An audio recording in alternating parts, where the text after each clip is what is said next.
Welcome to Roots of Today. As always, this is Alan, your host.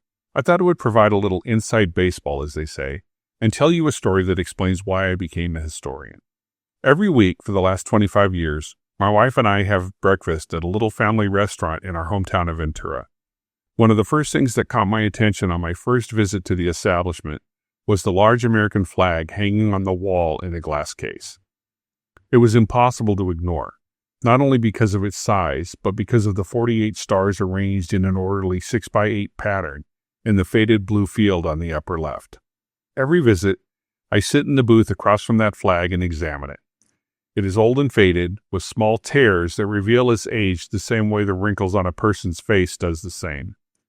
Those stars mean that it represents the Republic as it existed between February 1912, when Arizona proudly joined the Union, and 1959, when Alaska and Hawaii forced the addition of two stars that changed that neat and orderly 6x8 formation forever.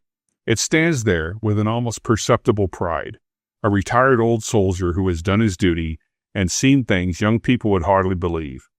It deserves to rest, yet somehow still stands at attention, out of a sense of pride and a need to watch over the people who pass it without giving it a second thought. I wonder what stories it could tell. The Republic it served fought three major wars, World Wars I and II, and the Korean conflict. It also witnessed, for better or worse, military interventions all over the globe.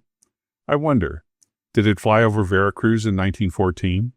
Was it carried by the Marines at Belleau Wood or Easy Company at Bastogne?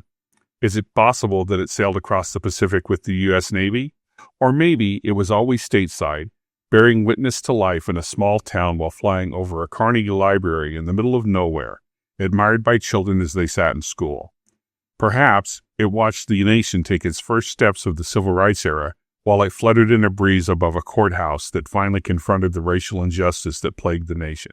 If that flag could talk, I would spend all day discovering its secrets and giving it a voice to express them.